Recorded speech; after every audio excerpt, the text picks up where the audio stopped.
कहानी की शुरुआत होती है शहर की सुनसान और अंधेरी गलियों से। हमारा हीरो अपनी जान बचाने के लिए पूरी ताकत से भाग रहा है, क्योंकि कुछ खतरनाक गुंडे हाथ धोकर उसके पीछे पड़े हैं। भागते भागते वो एक कोने में बैठे एक कमजोर से बूढ़े आदमी के पास से गुजरता है। अब सीन बदलता है और वो गुंडा अपनी गैंग के साथ उस बूढ़े आदमी के पास पहुंच जाता है।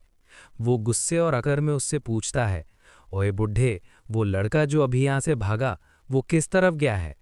लेकिन वो बूढ़ा आदमी बिल्कुल शांत रहता है, मुंह से एक शब्द नहीं निकलता। ये देखकर गुंडे का दिमाग खराब हो जाता है। वो आओ देखता है ना ताओ, उस बूढ़े आदमी को कॉलर से पकड़कर हवा में उठा लेता है और चिल्लाता है, साले तुझे सुनाई नहीं देता क्या? कब से सवाल पूछ रहा हूं मैं। इसके बावजूद वो बूढ़ा आदमी अभी भी चुप रहता है, जैसे कि वो गूंगा हो। उसकी ये खामोशी उस गुंडे को और भड़का देती है। गुस्से में पागल होकर वो उसे मारने के लिए हाथ उठाता ही है कि तभी गली में एक दमदार आवाज गूंजती है, रुक जाओ। ये वही है, हमारा हीरो वापस आ गया है। उसकी आवाज सुनकर गुंडा रुक जाता है। हीरो पूरी हिम्मत जुटाकर कहता है, जिसको तुम ढूंढ रहे हो वो मैं हूं। बेकार में दूसरों को परेशान करने की जरूरत नहीं है। हीरो को वहां देखकर गुंडा उस बूढ़े आदमी को साइड में फेंकता है और हैरानी से हीरो की तरफ बढ़ता है। वो हंसते हुए कहता है, अबे ओए लौंडे, तेरी हिम्मत कैसे हुई कि तू सच में वापस लौटकर यहाँ आ गया? बिना कोई मौका दिए वो गुंडा तेजी से आगे बढ़ता है और हीरो के पेट में एक जोरदार घूंसा मारता है। इस हमले से हमारा हीरो अपने घुटनों पर गिर पड़ता है और देखते ही देखते पूरी गैंग ने उसे घेर लिया होता है। गुंडा गुस्से में भड़कते हुए कहता है, बड़ा हीरो बन रहा था ना, ये नाटक बंद कर और जल्दी से पैसे निकाल। तेरी इतनी हिम्मत कैसे हुई कि तू जिन्फा ग्रुप का पैसा दबाने की कोशिश करे? हीरो के पास जवाब देने की ताकत नहीं बची होती। वो जोर जोर से खांस रहा होता है। उस पंच का असर बहुत गहरा हुआ था। दर्द से करहाते हुए हीरो गिड़गिड़ाते हुए कहता है, अरे बड़े भाई लोग, अगले महीने में पक्का वादा करता हूं कि अगले महीने में सारे पैसे वापस कर दूंगा। लेकिन ये सुनकर गुंडे का पारा और चढ़ जाता है। उसका चेहरा गुस्से से लाल हो जाता है और वो हीरो को कॉलर से पकड़कर कहता है, अगला महीना और इस महीने के पैसों का क्या होगा? अगर तूने पैसे नहीं दिए तो हम तेरा पूरा घर तोड़कर रख देंगे। घर का नाम सुनते हीरो के होश उड़ जाते हैं। वो घबराकर हकलाते हुए कहता है, बड़े भाई, ऐसा मत करो, प्लीज़ मुझे बस कुछ दिन की मोहलत दे दो। मैं पहले से ही पैसे का इंतज़ाम करने में लगा हुआ हूँ। गुंडा उसे वापस जमीन पर पटक देता है और बेइज्जत करते हुए कहता है, तुझे इज्जत क्या दे दी, तू तो सर पर ही चढ़ने लगा। तेरी औकात भी है हमसे मोलभाव करने की? हम तेरे साथ जो चाहें वो करेंगे और तुझे वो सब चुपचाप सहना ही पड़ेगा। इसके बाद वो गुंडा अपनी गैंग के साथ हीरो के घर की तरफ जाने के लिए मुड़ता है। वहीं हमारा हीरो जमीन पर पड़ा धूल चाट रहा होता है। अचानक उसे रियलाइज होता है और वो खुद से घबराहट में कहता है, बिल्कुल नहीं, मैं इन्हें आगे नहीं जाने दे सकता। अमेई अभी भी घर पर ही है। अपनी गर्लफ्रेंड का ख्याल आते ही हीरो एक मजबूत इरादे के साथ अपने हाथ में पत्थर का टुकड़ा उठाता है और उन गुंडों पर पीछे से अटैक करने के लिए लपकता है। लेकिन किस्मत को कुछ और ही मंजूर था। अगले ही शॉट में हमारा हीरो बुरी तरह हार चुका होता है। वो जमीन पर लेटा हुआ है और उसे इतनी मार पड़ी है कि उसका चेहरा सूजा हुआ है। अब सीन बदलता है। शहर की सड़कों पर जहां तेज बारिश के बीच एक चमचमाती हुई रोल्स रॉयस कार आ रही होती है। और डैम यार, वो कितनी प्यारी लग रही है ना। कार एक जगह आकर रुकती है। एक आदमी अपना पैर बाहर निकालता है, जहां उसका बॉडीगार्ड पहले से ही छाता खोलकर खड़ा होता है। इस आदमी का नाम सनविन वू है, जो जिन्फा ग्रुप से है। उसके बगल में खूबसूरत लड़की उसके हाथ में हाथ डालकर चल रही होती है। हमारा हीरो उस लड़की को सनविन वू के साथ देखकर सदमे में आ जाता है। वो यकीन नहीं कर पाता और हैरानी से पूछता है, अमेई, तुम इसके साथ क्या कर रही हो? अमेई, जो सनविन वू के और करीब चिपकते हुए रूखेपन से जवाब देती है, मुझे इतने हक से अमेई मत बुलाओ, अब मेरे बॉयफ्रेंड यंग मास्टर सन है। ये सुनकर हीरो अंदर से टूट जाता है और रोते हुए चिल्लाकर पूछता है, नहीं, आखिर क्यों? हम दोनों पिछले 10 सालों से एक साथ हैं। इस पर वहां खड़ी अमेई की मां गुस्से और नफरत के साथ ताना मारते हुए कहती है, 10 साल? सही में? तुम बड़े बेशर्म हो। अगर तुमने उसे इतनी बुरी तरह से जकड़ के नहीं रखा होता तो मेरी बेटी आज न जाने कहाँ पहुंच गई होती। अपने घुटनों पर बैठा हीरो पुरानी बातें याद दिलाते हुए डेस्परेट प्लीडिंग सवाल करता है। आंटी, आप ऐसी बात कैसे बोल सकती हैं? क्या आप पिछला साल भूल गई जब आपको हार्ट सर्जरी की जरूरत थी? वो मैं ही था जो जिन्फा ग्रुप के दरवाजे पर घुटने टेककर हाई इंटरेस्ट लोन मांगने गया था। इस पर वो बूढ़ी औरत मुंह बनाते हुए कहती है, तू तो बस फालतू में सेंटिमेंटल हो रहा था। तुझे किसने बोला था उधार लेने के लिए? और सुन, वो थोड़े से पैसों की कोई औकात नहीं है। वन वूलर मुझे जो ये ब्रेसलेट दिलाया है ना, उसकी कीमत तेरे उस लोन से कहीं ज्यादा है। वहीं अमेई भी खुद को सही साबित करते हुए डिफेंसिव कहती है, लिन युआन, वो सब तूने अपनी मर्जी से किया था। तू ही तो हमेशा कहता रहता था ना, मैं तुम्हारे लिए कुछ भी कर सकता हूं। तो अब क्या हुआ? अब वो बात काउंट क्यों नहीं होती? ये सुनकर लिन युआन पूरी तरह बिखर चुका होता है। दर्द और गुस्से में कांपते हुए वो चिल्लाकर कहता है, कॉलेज के पहले साल से लेकर आज तक मैंने तुम्हें सपोर्ट किया। तुमने कहा था कि तुम्हें डिजाइनर बनना है, तो तुम्हारे लिए स्टूडियो खोलने के चक्कर में मैंने अपना घर तक गिरवी रख दिया। क्या तुम ये सब भूल गई? लिन युआन की ये बात सुनते ही वो औरत आगे बढ़ती है और उसे एक जोरदार थप्पड़ मारती है। वो उसे उसकी औकात याद दिलाते हुए गुस्से और नफरत के साथ कहती है, तो क्या हुआ अगर तूने मेरी बेटी को सपोर्ट किया? वो तो बस वही बात हुई कि तू अपनी औकात से बाहर हाथ मार रहा था। अब वो यंग मास्टर सन की है। तेरे जैसे कंगाल को उसे पाने के सपने भी नहीं देखने चाहिए। इसके बाद सनविन वू लिन युआन के सामने आकर उसे धमकाता है, लिन युआन, बेहतर होगा कि तू अपनी हद में रहे।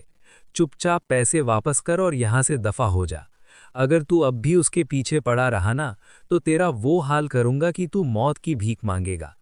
सनविन वू की बात सुनकर लिन युआन अपने दांत भींचता है। एक दर्द भरी हंसी के साथ वो कड़वी सच्चाई को एक्सेप्ट करते हुए कहता है, तो ये बात है। 10 साल की फीलिंग्स, जान बचाने वाला वो एहसान, तुम्हारी नज़रों में इन सब की कोई वैल्यू नहीं है। इससे पहले कि अमेई कुछ बोल पाती, सनविन वो उसे कार में बैठने का इशारा करता है और अमेई चुपचाप मान जाती है। उसकी माँ उसे कार की तरफ ले जाते हुए कहती है कि लिन युआन का मनहूस चेहरा देखकर उसका मूड खराब हो गया। उनके जाने के बाद एक गैंग मेंबर लिन युआन को पीछे से पकड़ लेता है। गैंग का लीडर सनविन वू से पूछता है कि अब इसका क्या करना है। सनविन वू एक डरावनी स्माइल के साथ जवाब देता है, वैसा ही करो जैसा हम हमेशा से करते आए हैं।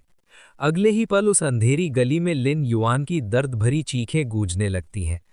कुछ देर बाद का नज़ारा दिल दहला देने वाला होता है।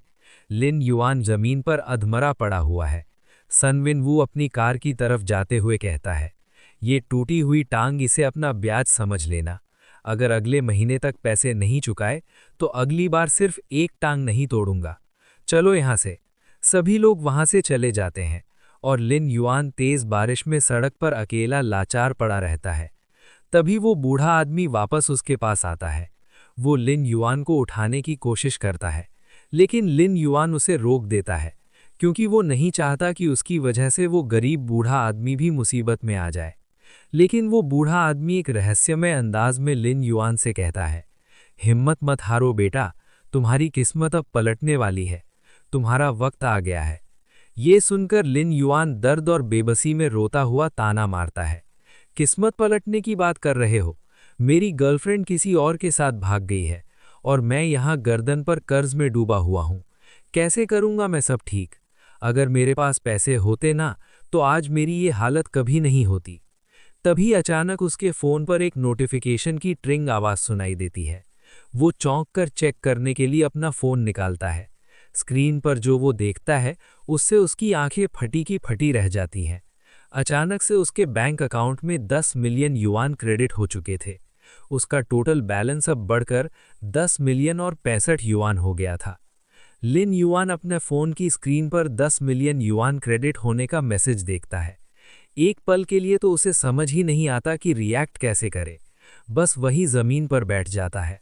वो आंखें फाड़कर फ़ोन को घूरता है और हकलाते हुए चिल्लाता है, 10 मिलियन? भाई साहब, मैं कोई सपना तो नहीं देख रहा ना?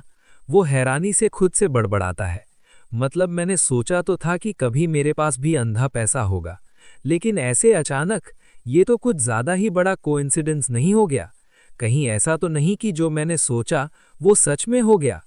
फिर एक नई उम्मीद के साथ वो मन ही मन फैसला करता है, अगर ये सच है तो बस अब तो लाइफ सेट है। सबसे पहले अपने लिए एक छोटा सा गोल सेट करता हूं। वो जोश में खड़ा होता है और जोर से हंसता है। आखिरकार मेरी किस्मत पलटने का दिन आ ही गया। तभी अचानक उसका पैर फिसल जाता है और वो धड़ाम से वापस जमीन पर गिर जाता है। वहीं खड़ा वो रहस्यमयी बूढ़ा आदमी उसे हाथ बढ़ाकर हॉस्पिटल ले जाने का ऑफर देता है। फिर हमें कुछ देर बाद का सीन दिखाया जाता है। वो बूढ़ा आदमी लिन युआन को लेकर हॉस्पिटल की लॉबी में खड़ा है। उन्हें देखकर वहां खड़ा एक सूट बूट वाला आदमी नाक सिकोड़ते हुए कहता है, छी यार, ये भिखारी कहाँ से आ टपका, जिससे कितनी गंदी बदबू आ रही है। वहीं काउंटर पर बैठी रिसेप्शनिस्ट लिन युआन को ऊपर से नीचे तक घिन भरी नजरों से देखती है और रूखेपन से कहती है, ओह हेलो, मेडिकल फीस 500 युआना है और अगर रुकना है तो रेगुलर रूम का किराया एक दिन का 10,000 लगेगा। कैसे पे करोगे, कैश या कार्ड? वैसे तुम्हारे पास होगा क्या? रेट सुनकर लिन युआन के होश उड़ जाते हैं और वो हड़बड़ा कर कहता है, क्या, एक दिन का 10,000? अरे रहने दो, फिर मैं यहाँ नहीं रुकने वाला, ये तो लूट मचा रखी है। ये सुनकर वो रिसेप्शनिस्ट उसे हिकारत से देखती है और ताना मारते हुए कहती है, पैसे नहीं हैं, जब जेब में ढेला नहीं होता तो यहाँ आकर इतनी नवाबी क्यों दिखा रहे हो, चलो निकलो यहाँ से। रिसेप्शनिस्ट की बात सुनकर लिन युआन के चेहरे पर एक घमंडी मुस्कान आ जाती है। वो उसकी बात काटते हुए फुल एटीट्यूड में अपना कार्ड काउंटर पर पटकता है और ऑर्डर देता है, मुंह बंद रख और मुझे तुम्हारे सुपर वीआईपी वार्ड में रुकना है। ये पकड़ कार्ड और स्वाइप कर इसे। रिसेप्शनिस्ट गुस्से में झटक कर उसके हाथ से कार्ड लेती है और मन ही मन सोचती है, बड़ा आया वीआईपी वाला, देखती हूँ इसमें कितने पैसे हैं। अगर ये कार्ड डिक्लाइन हुआ ना तो इस कंगाल की तो मैं खैर नहीं छोड़ूंगी। लेकिन अगले ही पल शौक उसके तोते उड़ जाते हैं, क्योंकि पेमेंट टर्र करके सक्सेसफुल हो जाती है। पैसा बोलता है बॉस। पेमेंट होते ही उसका रवैया गिरबिट की तरह बदल जाता है। वो बड़े प्यार और इज्जत से मस्का लगाते हुए कहती है, अरे सर, आप तो बुरा मान गए। जी बिल्कुल मिस्टर लिन, मैं अभी के अभी आपके लिए सारा पेपरवर्क निपटा देती हूँ, आप बस आराम कीजिए। कुछ देर बाद हमें वीआईपी वार्ड के अंदर का शानदार नज़ारा दिखाया जाता है, जहां लिन युआन मज़े कर रहा है। नैरेटर बताता है, भाई वीआईपी वार्ड का तो माहौल ही अलग था। वहां 2 सुंदर डॉक्टर्स थीं जो लिन युआन को प्रोफेशनल मसाज दे रही थीं। खाने में महंगे विटामिन्स और बढ़िया 5 स्टार खाने का पूरा इंतजाम था। कुछ वक्त गुजरता है और लिन युआन की चोट भरती हुई दिखती है। नैरेटर आगे सॉफ्ट एम्फेसिस कहता है, इस शानदार देखभाल और सेवा पानी का असर ये हुआ कि उसकी घायल टांग अब धीरे धीरे पूरी तरह रिकवर होने लगी थी। तभी एक डॉक्टर बड़ी इज्जत के साथ लिन युआन के पास आती है और डिस्चार्ज पेपर्स थमाते हुए कहती है, रिस्पेक्टेड मिस्टर लिन, हमने आपका कंप्लीट चेकअप कर लिया है और आप अब पूरी तरह से फिट हैं। ये लीजिए आपके डिस्चार्ज पेपर्स। वो बड़े अदब से आगे ऐड करती है, और हाँ, हमने आपके लिए एक स्पेशल वीआईपी प्रायोरिटी चैनल भी शुरू किया है। फ्यूचर में कोई भी ज़रूरत हो बस एक फ़ोन घुमा दीजिएगा, हम हाजिर हो जाएंगे। अगले सीन में हम देखते हैं कि लिन अब पूरी तरह रिकवर होकर हॉस्पिटल की लॉबी से बाहर जा रहा है। उसके साथ वो मिस्टीरियस बूढ़ा आदमी भी है। उन दोनों को जाता देख सभी डॉक्टर्स उनकी रिस्पेक्ट में अपना सिर नीचे झुका लेते हैं। अब लिन युआन की आंखों में गुस्सा और बदले की आग दिखाई देती है। वो पुरानी बातें याद करते हुए दांत भींचकर खुद से कहता है, उस वक्त आमे की माँ के इलाज के लिए मैंने एक बार भी नहीं सोचा और भारी ब्याज पर पैसा उठा लिया, सिर्फ इसलिए ताकि वो लोग आराम से रह सकें। लेकिन बदले में मुझे क्या मिला? धोखा। अब बहुत हो गया। मैंने जो कुछ भी खोया है अब मैं वो सब वापस लेकर रहूंगा, सूद समेत। जब लिन युआन और वो मिस्टीरियस बूढ़ा आदमी हॉस्पिटल से बाहर आ जाते हैं, तब लिन बड़े आदर के साथ उस बूढ़े आदमी को कार्ड देते हुए कहता है, बाबा, इस मुश्किल वक्त में मेरा साथ देने के लिए बहुत बहुत शुक्रिया। प्लीज़ ये पैसे रख लीजिए, मेरी तरफ से छोटी सी भेंट। बूढ़ा आदमी हड़बड़ा जाता है और मना करते हुए कहता है, अरे ये तुम क्या कर रहे हो बेटा, मैंने तो सच में ऐसा कुछ भी नहीं किया कि मैं ये पैसे लूं। लेकिन लिन युआन एक बड़ी प्यारी मुस्कान के साथ उनका हाथ पकड़कर कहता है, आप ऐसा मत बोलिए बाबा, किसी की छोटी सी मदद का बदला भी दिल खोल कर चुकाना चाहिए। सच कहूं तो मुझे लगता है मेरी किस्मत शायद आपकी वजह से ही पलटी है। आप मेरे लिए किसी मसीहा से कम नहीं है। सीन शिफ्ट होता है और हमें एक लाइव स्ट्रीमर दिखाई देता है जो लिन युआन और उस बूढ़े आदमी से थोड़ी दूर खड़ा है। वो अपने फ़ोन में देखकर लाइव ऑडियंस से बात कर रहा है। वो पूरे जोश में कैमरा की तरफ देखकर कहता है, गाइज, ऐसा लग रहा है कि आगे कुछ सीन हो गया है। चलो मैं वहां जाकर देखता हूं, शायद हम कुछ कंटेंट मदद कर सकें। कैमरे का फोकस जमीन पर गिरे हुए एक बूढ़े आदमी पर जाता है जो दर्द में तड़प रहा है। लाइव चैट में लोग लगातार मैसेजेस भेजने लगते हैं। ओए स्ट्रीमर, जाओ मदद करो, डरपोक मत बनो, जल्दी कुछ पॉजिटिव एनर्जी दिखाओ भाई। वहीं पास खड़े लोगों में से एक बंदा मदद करने की बजाय बस कमेंट करता है, अरे लगता है कोई बूढ़ा आदमी बेहोश होकर गिर गया है। लाइव स्ट्रीम पर लोगों के इतने कमेंट्स देखकर एंकर की हालत खराब हो जाती है। उसे डर है कि कहीं ये कोई चाल ना हो। वो थोड़ा हिचकिचाते हुए कैमरा पर कहता है, यार गाइज ये कोई स्कैम तो नहीं है ना? मेरा तो मानना है कि हमें इन सब पंगे में पढ़ना ही नहीं चाहिए, कहीं लेने के देने ना पड़ जाएं। उसकी ये डरपोक बातें सुनकर लाइव चैट में लोग छी स्ट्रीमर से ये सब हैंडल नहीं होगा लिखकर उसका मजाक उड़ाने लगते हैं। तभी वहां हमारा हीरो लिन युवान पहुंचता है। वो स्ट्रीमर और बाकी तमाशबीनों को धक्का देकर साइड करते हुए तेजी से चिल्लाकर कहता है, हटो सामने से, रास्ता दो मुझे, तमाशा मत बनाओ। बिना एक पल गंवाए लिन युवान उस अनजान बूढ़े आदमी को अपनी पीठ पर उठा लेता है और तेजी से हॉस्पिटल की तरफ बढ़ने लगता है। ये देखकर स्ट्रीमर की ऑडियंस हीरो की तारीफ करने लगती है। देखो स्ट्रीमर, असली पॉजिटिव एनर्जी इसे कहते हैं। वहीं दूर खड़ा वो मिस्टीरियस बूढ़ा आदमी ये सब देखकर संतुष्टि से मुस्कुराता है। वो खुद पर नाज करते हुए धीरे से कहता है, मुझे पता था, मेरी परखी हुई नज़र कभी गलत नहीं हो सकती।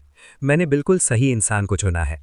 सीन हॉस्पिटल के इमरजेंसी रूम में शिफ्ट होता है। डॉक्टर सीरियस होकर फाइल चेक करते हुए लिन युवान को बताता है, देखिए हालत अच्छी नहीं है, पेशेंट को अचानक सेरेब्रल हेमरेज हुआ है, हमें अभी के अभी सर्जरी करनी पड़ेगी वरना इनकी जान नहीं बचेगी। ये सुनकर लिन युवान की आंखों में डिटर्मिनेशन आ जाती है। वो डॉक्टर से दमदार आवाज में कहता है, डॉक्टर यहाँ एक इंसान की जान का सवाल है, पैसे की टेंशन मत लीजिए, सारा खर्चा मैं उठाऊंगा। लिन युवान का जवाब सुन डॉक्टर प्रोफेशनल टोन में बात खत्म करते हुए कहता है, ठीक है समझ गया, आगे का हम संभाल लेंगे मिस्टर लिन। इस बीच नर्स और स्टाफ पेशेंट को स्ट्रेचर पर लेकर ऑपरेशन थिएटर की तरफ बढ़ जाते हैं। जब लिन युवान वहां से निकल रहा होता है तब डॉक्टर उसे हैरानी से देखता है और हल्का सा मुस्कुराकर ताना मारते हुए कहता है, लगता है जेब में पैसे आते ही इंसान का कॉन्फिडेंस भी 7वें आसमान पर पहुंच जाता है। हॉस्पिटल का सीन खत्म होता है और हमारा हीरो बाहर निकलता है। वो हॉस्पिटल के मेन गेट की सीढ़ियों पर आकर रुक जाता है। धूप उसके चेहरे पर पड़ रही है और वो पहले से काफी रिलैक्स्ड और कॉन्फिडेंट दिख रहा है। थोड़ी देर वहां खड़े रहने के बाद उसके चेहरे पर एक सुकून भरी मुस्कुराहट आ जाती है। वो मन ही मन खुशी महसूस करते हुए सोचता है, पैसे की चिंता ना होने वाली ये फीलिंग सच में कितनी कमाल की है यार। ऐसा लग रहा है जैसे सर से कोई भारी बोझ उतर गया हो। इसके बाद वो भीड़ भाड़ वाली सड़क की तरफ बढ़ जाता है। चलते हुए वो खुद से वादा करता है और सोचता है, अब मैं वो पहले वाला हारा हुआ लूजर नहीं रहा जो कर्ज के बोझ तले दबा हुआ था और जिसके पीछे लोग भागते रहते थे। अब मेरा वक्त बदल चुका है। अपार्टमेंट कॉम्प्लेक्स के नीचे पहुंचता है, लेकिन वहां पहुंचते ही ऊपर से वो खड़ूस मकान मालकिन की गुस्से भरी आवाज गूंजती है। वो खिड़की से चिल्लाते हुए कहती है, लिन युवान तू गरीब कंगाल, जल्दी से मेरा किराया चुका वरना आज तेरा सारा सामान बाहर फेंक दूंगी। इसके साथ ही ऊपर से उसका सामान फेंका जाने लगता है। तभी एक फोटो फ्रेम तेजी से हवा को चीरते हुए नीचे आता है और जमीन पर गिरकर छपाक से टूट जाता है। कैमरा उस टूटे हुए फ्रेम पर फोकस करता है। ये लिन युवान की सबसे कीमती चीज थी, उसकी फैमिली फोटो जिसमें वो अपने मम्मी पापा के साथ खुश दिख रहा था। लिन युवान बिना कुछ बोले आगे बढ़ता है और उस टूटे हुए फ्रेम को उठा लेता है।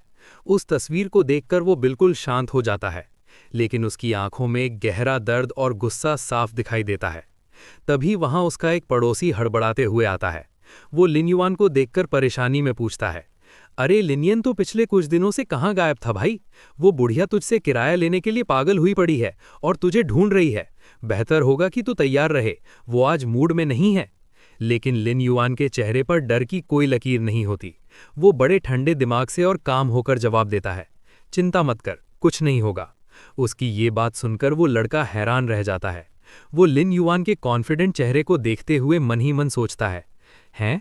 ये बंदा इतनी बड़ी मुसीबत में भी इतना शांत कैसे हो सकता है? इसे हुआ क्या है? लिनियन चलते हुए अपने कमरे के दरवाजे पर पहुंचता है। वो अभी बाहर कॉरिडोर में खड़ा ही होता है कि तभी दरवाज़ा खुलता है और वो गुस्सैल बूढ़ी मकान मालकिन सामने आ जाती है। उसे देखते ही वो औरत गुस्से में फट पड़ती है और चिल्लाते हुए कहती है, लिनियन आ गया ना तू आखिरकार, तुझे वापस आना याद आ ही गया। वो दरवाजे पर खड़े खड़े ही लिनियन की तरफ उंगली दिखाकर धमकी देते हुए कहती है, कान खोलकर सुन ले, अगर आज तूने पिछले 3 महीने का बचा हुआ किराया अभी के अभी नहीं दिया तो यहां से जिंदा जाने के बारे में सोचना भी मत। वो खड़ूस मकान मालकिन दरवाजे पर खड़ी होकर नाक सिकोड़ते हुए लिनियन को घूरती है और बड़े ही गंदे तरीके से ताना मारते हुए कहती है, सच में यार, मेरी ही किस्मत फूटी थी जो तेरे जैसे कंगाल भिखारी से पाला पड़ा। पता नहीं कहां कहां से चले आते हैं मुंह उठा के, जेब में ढेला नहीं और नखरे देखो इनके। लेकिन लिनियन उसकी कड़वी बातों पर ध्यान देने के बजाय बड़े प्यार से अपने हाथ में पकड़ी उस टूटी हुई फैमिली फोटो को देखता है।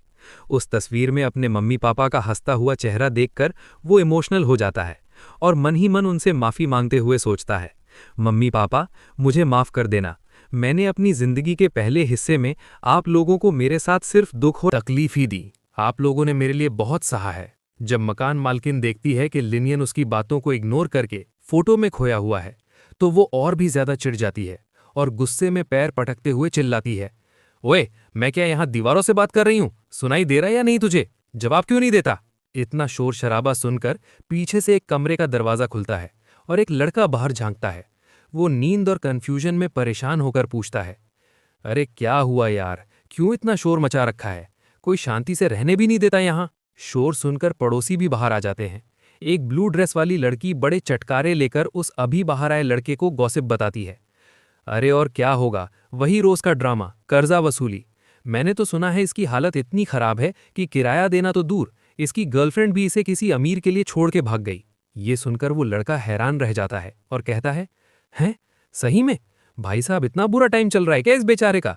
लेकिन दूसरी एक पीली टी शर्ट वाली लड़की नाक सिकोड़ते हुए घिन से कहती है, बेचारा, घंटा, इससे तो गरीबी की बदबू आती है यार। मैं तो कहती हूँ अच्छा ही हुआ वो लड़की भाग गई। कौन रहेगा ऐसे लूजर के साथ?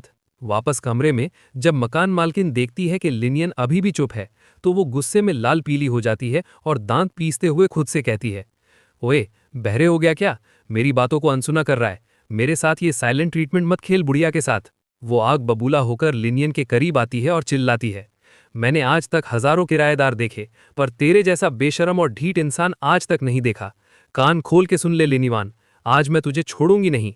वो झपट्टा मारते हुए आगे बढ़ती है और चीखती है, आज मुझे मेरा पैसा चाहिए, मतलब चाहिए। अगर तूने पैसे नहीं दिए तो मैं आज शाम को महाजो कैसे खेलूंगी? हाँ, पैसे निकाल। लेकिन तभी फटक, इससे पहले कि वो औरत उसे छू भी पाती, लिनियन बड़ी फुर्ती से उसका हाथ हवा में ही पकड़ लेता है।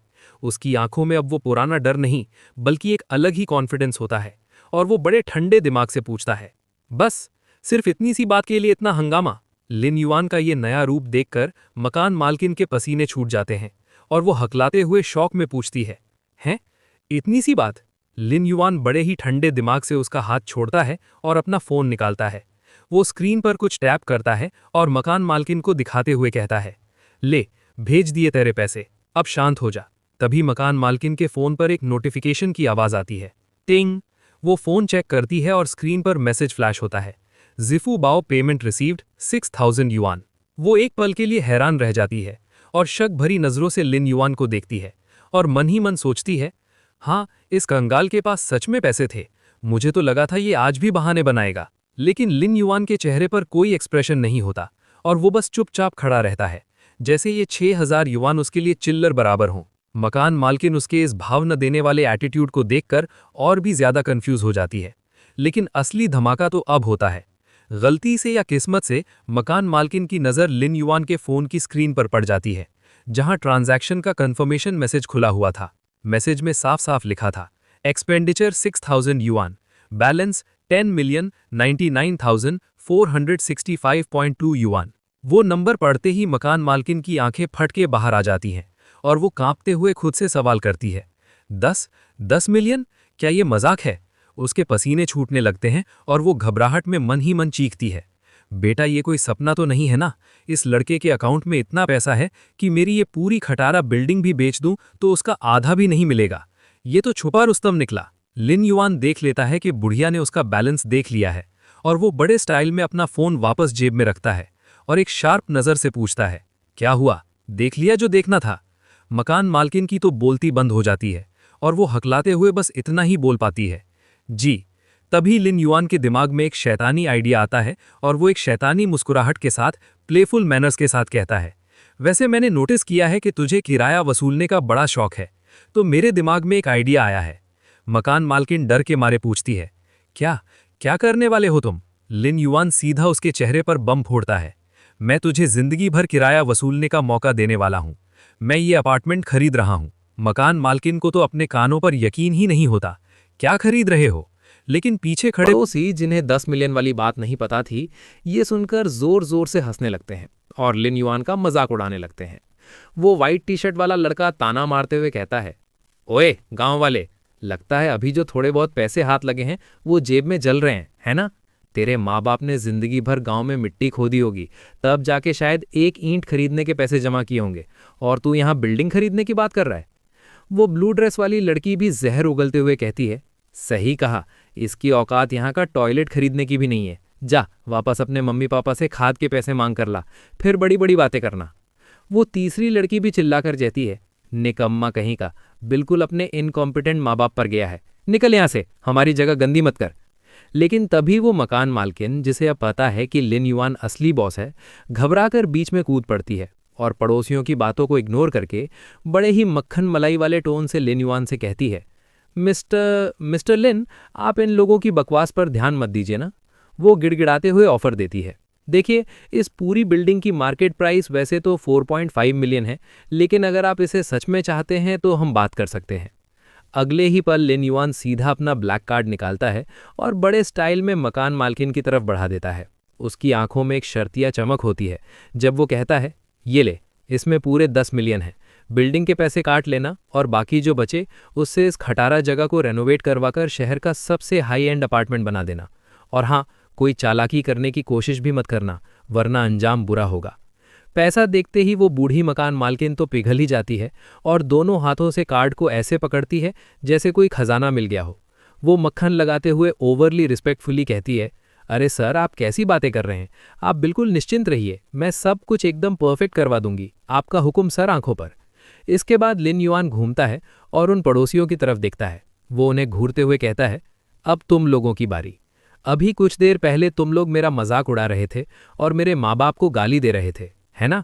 वो उंगली दिखाकर सीधा ऑर्डर देता है, कान खोलकर सुन लो, तुम लोगों के पास सिर्फ 3 दिन है, अपना बोरिया बिस्तर बांधो और यहाँ से निकल जाओ, वरना मुझे मत ब्लेम करना अगर मैंने धक्के मारकर बाहर निकाला तो। ये सुनकर वो पड़ोसी भड़क जाते हैं। वाइट टी शर्ट वाला लड़का और वो लड़की चिल्लाते हुए प्रोटेस्ट करते हैं, क्या? किस खुशी में? हमारी लीज अभी खत्म नहीं हुई है, हमने पैसे दिए, हम क्यों जाएं? लेकिन इससे पहले कि वो और कुछ बोल पाते, वो मकान मालकिन लाउड रोरिंग उन पर शेर की तरह धाड़ती है, ओए चुप, आवाज नीचे। किस खुशी में? क्योंकि अब इस बिल्डिंग का नाम लिन हो चुका है, अब यहां सिर्फ मिस्टर लिन का राज चलता है, समझे?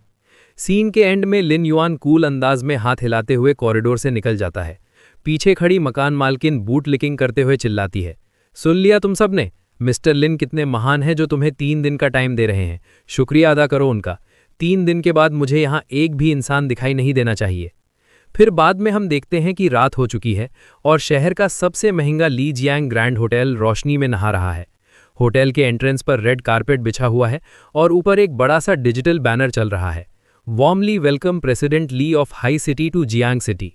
लिन युआन सस्ता सा बैग टांगे हुए बिना किसी डर के उस रेड कारपेट पर चलता हुआ होटल के अंदर एंट्री मारता है। वहां खड़ी रिसेप्शनिस्ट प्रोफेशनल स्माइल के साथ उसे ग्रीट करती है, हेलो सर, क्या आपका रिजर्वेशन है? लिन युआन के हुलिये को देखकर उसे लगता है कि इसने सस्ते ऐप से बुकिंग की होगी और वो अज्यूम करते हुए पूछ लेती है, आपने मीटुआन या हुआ से बुकिंग की है ना?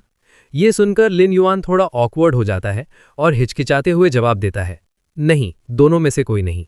अभी लिन युआन रिसेप्शनिस्ट से बात कर ही रहा होता है कि तभी उसे पीछे से सुमी की आहट होती है, जो सुन वनवू नाम के अमीर आदमी के साथ खड़ी थी। लिन युआन के मुंह से निकलता है, सुमी? सुन वनवू? सुमी की नज़र जैसे ही लिन युआन पर पड़ती है, उसका चेहरा घिन से भर जाता है और वो उसे जलील करना शुरू कर देती है। लिन युआन, तू सुधरेगा नहीं ना? होश में आ जा यार, अब हमारे बीच कुछ नहीं हो सकता, समझा? वो आगे गुस्से में ताना मारती है, अगर तेरे पास थोड़ा सा भी दिमाग बचा है ना, तो चुपचाप यहाँ से दफा हो जा। प्लीज़ यार, मेरा पीछा करना बंद कर और मुझे परेशान मत कर। तेरी शक्ल देखकर ही मूड खराब हो जाता है। लिन युआन बिना किसी इमोशन के ताना मारता है, मैडम, लगता है तुम बहुत बड़ी गलतफहमी में जी रही हो, इतना भी इंपॉर्टेंट मत समझो खुद को, मैं यहाँ तुम्हारे लिए नहीं आया हूँ। सुमी गुस्से में चिल्लाती है, नाटक बंद कर, समझा? तू यहाँ मेरा पीछा करते हुए आया है ताकि घुटनों पर बैठकर मुझसे माफी मांग सके और हम वापस साथ हो जाएं, है ना? झूठ मत बोल। पीछे खड़ा सुन वनवू हंसते हुए भड़काता है। खैर डार्लिंग, क्यों ना इसे सच में घुटनों पर बिठाया जाए, जरा मैं भी तो देखूं कि ये सिर्फ कुत्ते की तरह भौंकता कैसा है। लिन युआन का गुस्सा बढ़ जाता है और वो दांत भींच कर कहता है, तुम लोग अब हद पार कर रहे हो, किसी को इतना भी मत सताओ कि वो। लेकिन तभी 3-4 तगड़े गुंडे आता है और लिन युआन के कंधे पर हाथ रखकर धमकाते हैं। अबे ओए, तो क्या उखाड़ लेगा तू? हाँ, शुक्र मना कि हमने अभी तक तेरी टांगे तोड़कर हाथ में नहीं दी हैं। लिन डेड बीट, वो गुंडा पूछता है। बहुत उड़ रहा है ना तू? बोल, पैसे का इंतजाम हुआ या आज तेरा दी एंड कर दें यहाँ सबके सामने? सुमे घमंड में चूर होकर लिन युआन को धमकाती है। सुन बे कंगाल, आज यंग मास्टर सुन यहाँ एक बहुत बड़े वीआईपी को रिसीव करने आए हैं। चुपचाप कोने में पड़े रहना, अगर कोई गड़बड़ की ना तो तुझसे बुरा हाल किसी का नहीं होगा। लिन युआन गुंडे का हाथ झटकता है और सुमे की तरफ ठंडी नजर डालते हुए कहता है, तुम्हारा ये भाषण अब खत्म हो जाना चाहिए। मैं यहाँ होटल में रुकने आया हूँ, तुम लोगों का ये फालतू का शोर शराबा सुनने नहीं। सुमी चीखती है, जलील इंसान, तेरी हिम्मत कैसे हुई मुझसे जुबान लड़ाने की? तू अपनी औकात भूल गया है क्या? और वो थप्पड़ चलाने के लिए हाथ उठाती है। लिन युआन फुर्ती से सुमे का हाथ हवा में ही पकड़ लेता है और कहता है, मेरे पास तुम जैसे लोगों के साथ उलझने का फालतू टाइम नहीं है, मेरे रास्ते से हटो। ये देखकर वो लाल बेंडाना वाला गुंडा बिल्कुल पागल हो जाता है। उसे यकीन नहीं होता कि ये कंगाल लड़का इतनी हिम्मत दिखा रहा है। वो गंदी गाली देते हुए चिल्लाता है, अबे कूड़े के ढेर, तू हमें इग्नोर करके कहाँ जा रहा है? लगता है तेरी खाल में आज कुछ ज्यादा ही खुजली हो रही है। और वो पूरी ताकत से मुक्का जड़ देता है। रुक साले, अभी बताता हूं तुझे। लेकिन इससे पहले कि वो मुक्का लिन युआन के चेहरे पर लगे, वहां किसी की आवाज गूंजती है जो कि उस गुंडे को रुकने के लिए कहती है। ये आवाज सुनते ही गुंडे का हाथ हवा में ही जम जाता है। सुन वेनवू, सुमेई और बाकी लोग हड़बड़ाकर दरवाजे की तरफ देखते हैं, जहां जिन्फा ग्रुप का सबसे बड़ा पार्टनर प्रेसिडेंट ली टियान यांग अपने बॉडीगार्ड्स के साथ खड़ा होता है। सुन वेनवू उन्हें देखते ही हकलाने लगता है। प्रेसिडेंट ली। उसे गलतफहमी हो जाती है कि प्रेसिडेंट ली इस शोर शराबे और कचरे को देखकर गुस्सा हो गए हैं, इसलिए वो तुरंत मक्खन लगाने के लिए आगे बढ़ता है, अपने बॉडीगार्ड्स को इशारा करता है और लिन युआन की तरफ उंगली दिखाकर चिल्लाता है, पकड़ो इसे। इशारा मिलते ही बॉडीगार्ड्स लिन युआन को कंधों से जकड़ लेते हैं और घसीटकर बाहर फेंकने लगते हैं। सुन वेनवू सफाई देते हुए बोलता है, प्रेसिडेंट ली, माफी चाहता हूं, ये आदमी एक सड़क छाप डेड बीट है। इसने हमारे पैसे नहीं लौटाए और ऊपर से यहां तमाशा कर रहा है। फिर पूरे कॉन्फिडेंस में कहता है, आप चिंता मत कीजिए, ये कचरा आपकी आंखें गंदी कर रहा है, मैं अभी इसे लात मारकर बाहर निकलवाता हूं। लेकिन जैसे ही प्रेसिडेंट ली देखते हैं कि लिन युआन को गंदे तरीके से पकड़कर धक्के दिए जा रहे हैं, उनका गुस्सा फट पड़ता है। वो अपनी लाठी हवा में उठाकर पूरी ताकत से जमीन पर पटकते हैं। ठाक तेज आवाज पूरे हॉल में गूंज जाती है और सबके दिलों में डर बैठ जाता है। सब वहीं थक जाते हैं। प्रेसिडेंट ली गुस्से में दहाड़ते हैं, तेरी हिम्मत कैसे हुई? और सुन वेनवू के चेहरे के पास आकर चिल्लाते हैं, छोड़ उसे, अगर तूने मिस्टर लिन को एक उंगली भी लगाई तो सुन ले, कल सुबह तक तेरा जिन्फा ग्रुप सड़क पर भीख मांगता दिखेगा। मैं तेरी पूरी कंपनी को मिट्टी में मिला दूंगा। ये सब देखकर पास खड़े दो लोग आपस में फुसफुसाते हैं कि लिन युआन जैसा गरीब क्या सच में प्रेसिडेंट ली को जानता है? तभी प्रेसिडेंट ली गुस्से में सुन वेनवू को धक्का देकर अलग करते हैं और पूरे आदर के साथ लिन युआन के पास जाकर कहते हैं, मिस्टर लिन, आखिरकार मैंने आपको ढूंढ ही लिया। लिन युआन हैरानी से पूछता है, आप कौन? प्रेसिडेंट ली गर्व से बताते हैं, मेरा नाम ली टियान यांग है। आप शायद भूल गए, लेकिन आप हमारे ली परिवार के मसीहा हैं। फिर पुरानी बात याद दिलाते हैं, जिस दिन मेरे पिता सड़क पर बेहोश होकर गिर गए थे, उनकी जान आपने ही बचाई थी। आपने चुपचाप 1,20,000 युआन का बिल भरा और बिना नाम बताए चले गए। ये सुनते ही सुन वेनवू बीच में टोकता है और कहता है कि ये नामुमकिन है। वो तुरंत फोन निकालकर लिन युआन का कर्ज वाला प्रोफाइल प्रेसिडेंट ली के सामने दिखाता है। प्रेसिडेंट ली, आपको गलतफहमी हो रही है, ये तो एक नंबर का कंगाल है, इसके पास रेंट भरने के पैसे तक नहीं है, ये 1,20,000 युआन कहां से लाएगा? लेकिन प्रेसिडेंट ली उसकी बकवास अनसुनी करके अपना फोन निकालते हैं और हॉस्पिटल की सीसीटीवी फुटेज उसके मुंह पर दिखाते हुए कहते हैं, अपनी बकवास बंद कर और आंखें खोलकर देख। स्क्रीन पर साफ दिखता है कि लिन युआन ही उनके पिता की मदद कर रहा था। ये देखकर सुन वेनवू और सुमेई की बोलती बंद हो जाती है और वो बस हकलाते रह जाते हैं। ये कैसे हो सकता है? इसके बाद प्रेसिडेंट ली एक शानदार बॉक्स खोलते हैं जिसमें चमकदमा डायमंड कार्ड होता है। वो सम्मान से लिन युआन को देते हुए कहते हैं, मिस्टर लिन, ये मेरी तरफ से छोटा सा शुक्रिया है। ये डायमंड कार्ड पूरी दुनिया में कहीं भी चलेगा। और फिर ऐसा ऐलान करते हैं जिसे सुनकर सबके होश उड़ जाते हैं। और आज से ली परिवार आपका सारा खर्च उठाएगा, चाहे वो कुछ भी हो। इतना कहते ही होटल के सारे ब्लैक सूट बॉडीगार्ड्स एक साथ पूरे डिसिप्लिन में लिन युआन के सामने घुटनों पर बैठ जाते हैं और एक सुर में चिल्लाते हैं, ओल्ड मास्टर की जान बचाने के लिए आपका बहुत बहुत धन्यवाद मिस्टर लिन। ये नज़ारा देखकर सुमेई और सन वेनवू के चेहरे का रंग उड़ जाता है और उनके मुंह से बस हैरानी भरी आवाज़ निकलती है। VIP diamond card. सिर्फ वही नहीं बल्कि उस कार्ड की चमक देखकर आसपास खड़ी भीड़ में भी हलचल मच जाती है। किसी को अपनी आंखों पर यकीन नहीं हो रहा होता। दो लड़के डर और एक्साइटमेंट में आपस में फुसफुसाते हैं, अरे बाप रे, मैंने सुना है कि पूरे शहर में कुल मिलाकर सिर्फ 3 लोग हैं जिनके पास ये कार्ड है।